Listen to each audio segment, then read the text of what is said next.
Hello dear students, आज मैं आपके लिए जो टॉपिक लेके आई हूँ वो है structure of a eukaryotic cell. कई बार आपके एग्जाम में क्वेश्चन आता है, please describe the complex structure of a eukaryotic cell. जब ऐसा क्वेश्चन आए कि आप यूकैरियोटिक सेल का स्ट्रक्चर ड्रॉ करिए, ऐसी कंडीशन में आप क्या करेंगे? अगर आप एनिमल सेल का स्ट्रक्चर ड्रॉ करते हैं तो आप लिखेंगे उसमें structure of a eukaryotic animal cell. अगर आप प्लांट सेल का स्ट्रक्चर ड्रॉ करते हैं तो आप उसमें लिखेंगे structure of a eukaryotic plant cell. अगर आप दोनों का स्ट्रक्चर ड्रॉ करते हैं तो आपको दोनों को अलग अलग मेंशन करना होगा, क्योंकि यूकैरियोटिक सेल और जो प्लांट सेल होती हैं और एनिमल सेल होती हैं, दोनों के स्ट्रक्चर में कुछ बेसिक डिफरेंसेस होते हैं। तो अगर आप एक बार इन दोनों का स्ट्रक्चर ड्रॉ करना सीख लेते हैं, यानी आप अगर एनिमल और प्लांट सेल का स्ट्रक्चर सीख लेते हैं, तो आप सिर्फ स्ट्रक्चर ड्रॉ करके इसके डिफरेंसेस भी ले सकते हैं। यानी इस स्ट्रक्चर से आपको दो क्वेश्चन तैयार होंगे। First, structure of a animal cell, second, structure of a plant cell, and third, difference between the structure of animal and plant cell. तो स्टूडेंट्स, वीडियो शुरू करने से पहले मैं आपसे रिक्वेस्ट करूंगी, प्लीज़ अगर आपको हमारा वीडियो अच्छा लगता है तो प्लीज़ इसे लाइक करें, शेयर करें, सब्सक्राइब करें। इसके अलावा अगर आप मुझसे पर्सनली कांटेक्ट करना चाहते हैं किसी भी क्लास या कंपटीशन के लिए, पढ़ने के लिए, तो इस यूट्यूब के डिस्क्रिप्शन बॉक्स में मैंने अपना ईमेल आईडी दिया है। आप उस पर मुझे अपना क्लास स्टैंडर्ड बोर्ड लिख करके मुझे ईमेल भी कर सकते हैं। तो टाइम को बचाते हुए चलिए हम लेक्चर स्टार्ट करते हैं। Then structure of a eukaryotic cell. आज के इस टॉपिक में मैंने दोनों स्ट्रक्चर आपको डिस्क्राइब करूंगी कि प्लांट सेल और एनिमल सेल के स्ट्रक्चर में बेसिक डिफरेंस क्या होता है। तो हम सिर्फ डायग्राम से ही सारी थ्योरी सीखेंगे, हम अलग से कुछ भी थ्योरी नहीं याद करेंगे, नहीं लिखेंगे। तो फर्स्ट ऑफ ऑल, जो हमारा एनिमल सेल का स्ट्रक्चर होता है उसकी जो मेम्ब्रेन होती है उसको हम बोलते हैं प्लाज्मा मेम्ब्रेन, जबकि जो प्लांट सेल है उसकी जो आउटर मेम्ब्रेन होती है वो बहुत ही थिक होती है, सेलुलोज की बनी होती है। इसमें आप लिखेंगे कि जो इसकी आउटर लेयर होती है उसे हम सेल वॉल बोलते हैं। तो आप सिंपली लिख सकते हैं कि एनिमल सेल में जो सेल मेम्ब्रेन होती है उसे हम प्लाज्मा मेम्ब्रेन बोलते हैं, जबकि प्लांट सेल में हम उसे सेल वॉल बोलते हैं। First difference. सेकंड क्या है, हम बारी बारी से अंदर चलेंगे। जैसे ही हम सेल वॉल को क्रॉस करते हैं उसके बाद हमें सबसे पहले सेंटर में मिलता है न्यूक्लियस, तो हम न्यूक्लियस को बताएंगे। तो एनिमल सेल और प्लांट सेल दोनों में न्यूक्लियस प्रेजेंट होता है, दोनों में आपको ड्रॉ करना है। न्यूक्लियर के चारों ओर जो मेम्ब्रेन होती है उसे न्यूक्लियर मेम्ब्रेन बोलते हैं। सेम प्लांट सेल्स में भी होती है। न्यूक्लियस के अंदर न्यूक्लियोलस होता है, सेम प्लांट सेल में भी होता है। ये कॉमन आपका जो कॉमन है कैरेक्टर वही है। उसके बाद न्यूक्लियर मेम्ब्रेन से अटैच एंडोप्लाज्मिक रेटिकुलम पाई जाती है, जो कि दोनों में कॉमन होती है, प्लांट सेल में भी, एनिमल सेल में भी। एंडोप्लाज्मिक रेटिकुलम के ऊपर अगर राइबोसोम प्रेजेंट होते हैं तो हम उसे बोलते हैं रफ एंडोप्लाज्मिक रेटिकुलम, यानी कि RER। तो आप इसमें लिखेंगे RER, रफ एंडोप्लाज्मिक रेटिकुलम, और सेम इसमें भी। But endoplasmic reticulum two types की होती है। फर्स्ट वो होती है जिसके ऊपर राइबोसोम प्रेजेंट होते हैं, उसे हम बोलते हैं रफ एंडोप्लाज्मिक रेटिकुलम। ये प्रोटीन सिंथेसिस में हेल्प करती है। बट जो second type of endoplasmic reticulum होती है वो स्मूथ होती है, क्योंकि इसमें राइबोसोम प्रेजेंट नहीं होती है, इसलिए सेकेंडली हम साथ में ही स्मूथ एंडोप्लाज्मिक रेटिकुलम को भी डिस्क्राइब करेंगे। उसके साथ ही साथ क्या होता है, जो प्लांट सेल और एनिमल सेल है दोनों में ही माइटोकॉन्ड्रिया पाए जाते हैं, तो आप दोनों में ही डिस्क्राइब करेंगे कि माइटोकॉन्ड्रिया प्रेजेंट होते हैं।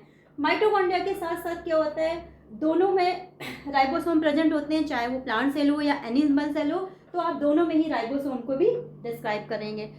अब हम बात करते हैं डिफरेंसेस की, कि दोनों में डिफरेंसेस क्या होंगे।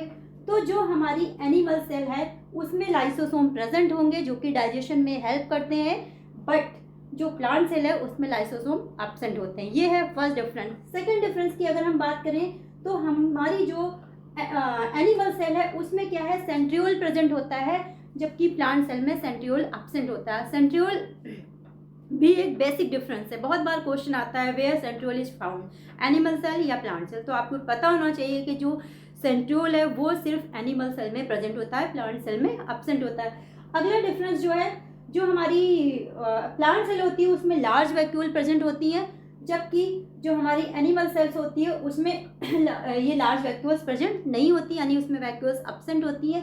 तो आप एक डिफरेंस ये भी लिखेंगे।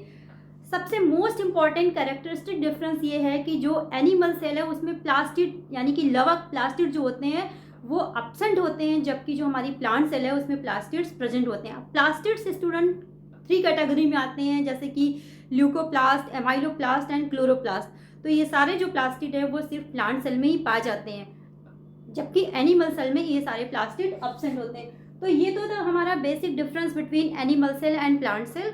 इसके अलावा कुछ 2-3 डिफरेंसेस और हैं जो आपको अलग से याद रखने हैं, जैसे कि जो प्लांट सेल है उसमें जो साइटोकाइनेसिस होती है, यानी कि जब भी हम सेल डिवीजन पढ़ते हैं तो कैरियोकाइनेसिस के बाद जो साइटोकाइनेसिस आती है, यानी जब सेल डिवाइड होती है तो प्लांट सेल में वो फ्रैगमोप्लास्ट हेल्प करता है सेल डिवीजन में, जबकि एनिमल सेल में कॉन्ट्रैक्टाइल रिंग्स हेल्प करती हैं सेल डिवीजन में।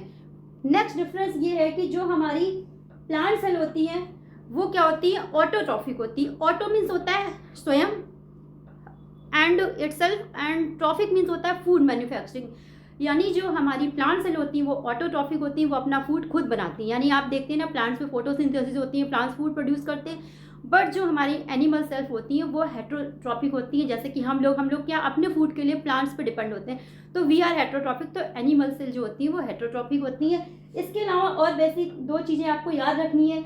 अगर हम बात करें एल्गी, शैवाल, एल्गी क्या होते हैं, ग्रीन होते हैं। तो अगर आपको क्वेश्चन आता है कि draw the structure of a eukaryotic algal cell, तो सेम आप प्लांट सेल का स्ट्रक्चर ड्रॉ करेंगे, क्योंकि एल्गी का जो स्ट्रक्चर होता है सेल का वो प्लांट सेल जैसा ही होता है।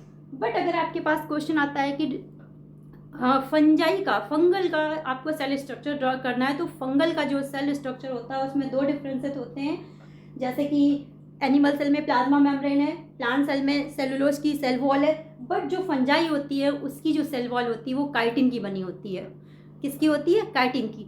नेक्स्ट क्या है, जो हमारा फंजाई होता है वो भी हेट्रोट्रॉपिक होता है, यानी कि फंगल सेल अगर हम बात करें फंजाई की, जैसे मशरूम और ये सारे जो फंगल कैटेगरी में आते हैं, इनमें क्या होता है, क्लोरोप्लास्ट एब्सेंट होता है। जबकि ये प्लांट कैटेगरी में आए, प्लांट में तो क्लोरोप्लास्ट है बट फंजाई में क्लोरोप्लास्ट एब्सेंट होता है, इसीलिए ये भी हेट्रोट्रॉपिक होते हैं, यानी कि ये अपना फूड मैन्युफैक्चर नहीं करते हैं। तो डियर स्टूडेंट्स, आज का हमारा ये टॉपिक कंप्लीट हुआ, structure of a eukaryotic cell. उसके अंतर्गत आपने पढ़ा plant cell, animal cell and fungal cell के बारे में। तो आपको हमारा ये लेक्चर कैसा लगा, प्लीज़ अगर अच्छा लगा हो तो please like, subscribe and share करिएगा, और कमेंट बॉक्स में मुझे अपने कमेंट्स लिखिएगा जो मुझे मोटिवेट करेंगे मैं आपके लिए आगे से आगे और अच्छी वीडियो बनाऊँ। Thank you.